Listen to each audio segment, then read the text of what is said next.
Pengertian dari stunting.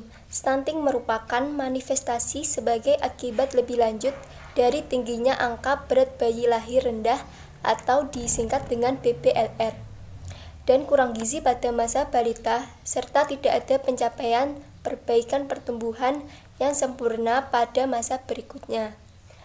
Di negara-negara berkembang, stunting didefinisikan sebagai gangguan pertumbuhan dan prevalensi defisiensi zat gizi mikro dan makro yang cukup tinggi. Gangguan stunting ini mengakibatkan anak tidak mampu mencapai potensi genetik, mengindikasikan kejadian angka dan dampak kumulatif dari ketidakcukupan konsumsi zat gizi, kondisi kesehatan, dan pengasuhan yang tidak memadai. Gangguan pertumbuhan linear atau penyimpangan dari garis kurva pertumbuhan referensi WHO di negara-negara berkembang pada umumnya terjadi pada saat bayi berumur di atas 4-6 bulan dan penyimpangan semakin memburuk selama 1 tahun pertama kehidupan dan mencapai Z-score tinggi badan menurut umur yang terendah pada tahun kedua kehidupan. Dan perbedaan kurva pertumbuhan menjadi semakin besar.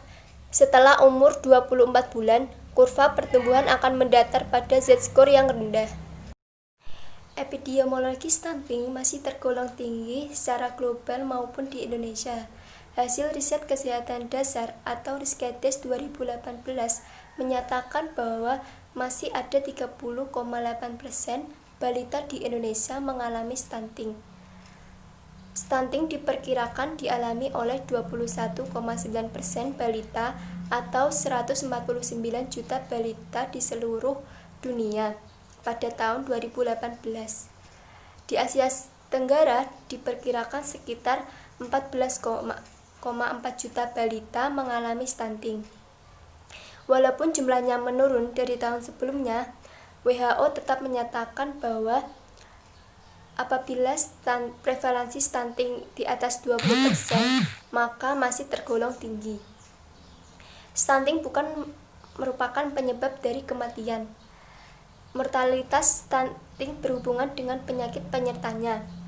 Stunting meningkatkan morbiditas dan mortalitas infeksi terutama pneumonia dan diare, serta sepsis, TBC, paru, meningitis, dan hepatitis. Dari studi kohort yang dilakukan di Inggris, ditemukan dari 3.870 anak, sebanyak 391 orang meninggal pada usia 36-64 tahun.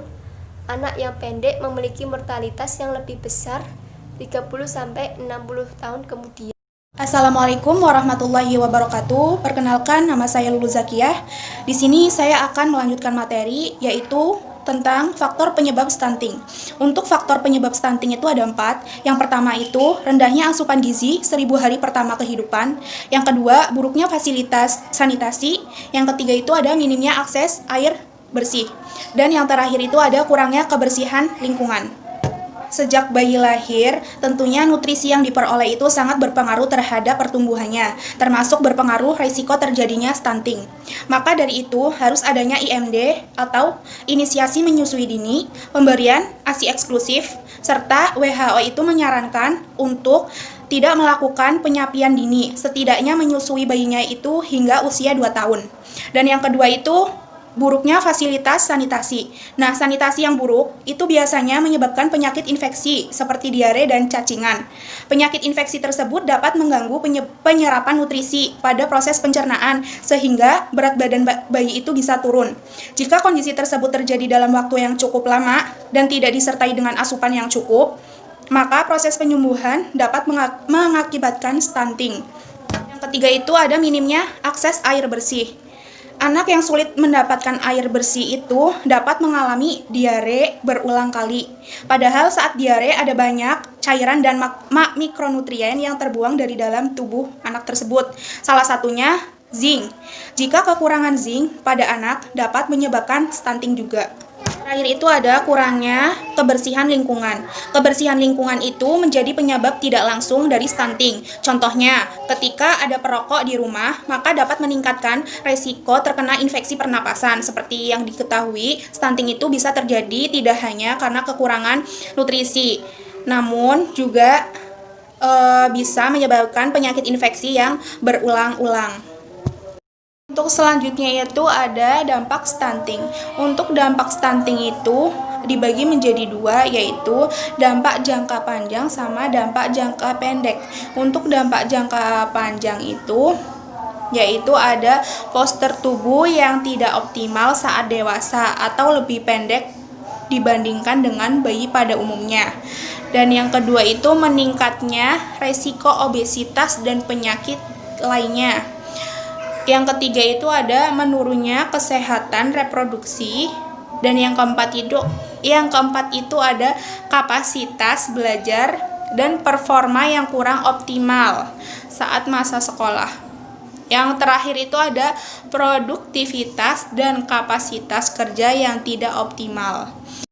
Untuk yang dampak jangka pendek itu yaitu peningkatan kejadian kesakitan dan kematian.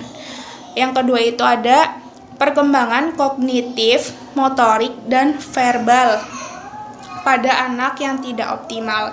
Dan yang terakhir itu ada peningkatan biaya kesehatan. Nah, yang terakhir adalah cara mencegah stunting di masyarakat. Langkah yang pertama adalah dengan memenuhi kebutuhan gizi sejak masa kehamilan. Salah satu langkah yang paling ampuh untuk mencegah stunting di masyarakat adalah dengan selalu memberikan nutrisi yang baik terhadap ibu hamil. Ibu yang sedang mengandung disarankan untuk mengonsumsi makanan yang bergizi dan sehat, serta mengkonsumsi suplemen yang dianjurkan oleh dokter. Selain itu juga tidak lupa untuk selalu memeriksakan kandungannya secara rutin ke dokter maupun bidan. Yang kedua yaitu dengan pemberian ASI eksklusif selama 6 bulan. Ahli nutrisi di Universitas Jerman mengatakan bahwa ASI merupakan salah satu poin penting yang dapat menurunkan prevalensi terjadinya stunting karena kandungan zat gizi mikro dan makro yang terkandung di dalamnya. Terutama yaitu protein whey dan kolostrum yang dapat meningkatkan kekebalan tubuh pada tubuh bayi yang masih rentan. Nah, yang ketiga yaitu dampingi ASI dengan MPASI yang sehat. Pada bayi yang sudah berusia 6 bulan ke atas dapat diberikan makanan pendamping ASI atau MPASI. Nah, tentunya peran ibu-ibu dalam melihat kandungan zat gizi makro dan mikro yang terkandung di dalam makanan yang diberikan ke bayi itu sangat penting. Kenapa? Karena hal tersebut juga dapat menjadi poin penting untuk menurunkan kejadian stunting di masyarakat. WHO juga menyarankan untuk memberikan fortifikasi atau penambahan zat gizi mikro maupun makro kepada makanan yang akan diberikan ke anak tersebut. Dan tentunya ibu-ibu juga harus hati-hati dalam memilih dan memilah mana yang baik dan tidak untuk diberikan ke anak. Teman-teman, selanjutnya kita akan bahas tentang MPASI atau makanan pendamping ASI yang sehat. Nah, jadi setelah balita berumur 6 bulan, ASI akan lebih baik jika didampingi oleh makanan pendamping ASI.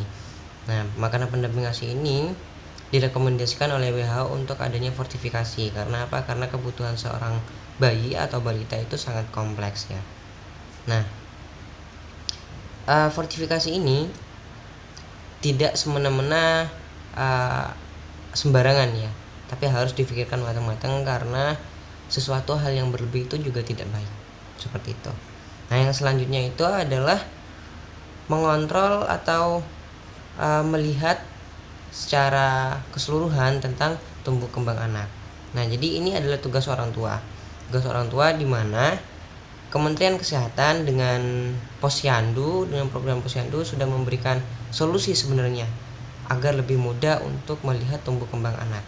Nah, per bulannya anak akan ditimbang, anak akan diukur tinggi badannya, kemudian akan dimasukkan dalam data-datanya akan ditulis dalam kartu menuju sehat, sehingga bisa ditarik garis sehingga muncullah grafik.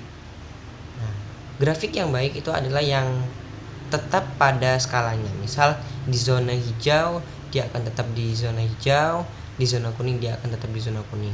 Tapi ketika ada di zona merah, maka dia harus grow up, tumbuh lebih cepat untuk menuju zona kuning atau zona hijau. Seperti itu. Nah, yang selanjutnya adalah menjaga kebersihan lingkungan. Lingkungan memiliki peran penting karena apa? Karena lingkungan akan sering kali bersinggungan dengan kita secara langsung tentunya. Nah, lingkungan yang sehat akan membuat kontaminasi jarang terjadi. Bayi atau balita yang belum genap pikirannya, atau kalau kita bilang itu belum bisa menentukan mana yang baik dan mana yang benar, mana yang kotor dan mana yang salah, mana yang kotor dan mana yang bersih. Nah, makanya lingkungan harus benar-benar dijaga dengan baik. Lingkungan harus benar-benar dijaga kebersihannya. Lingkungan yang bersih menandakan orang yang akan sehat.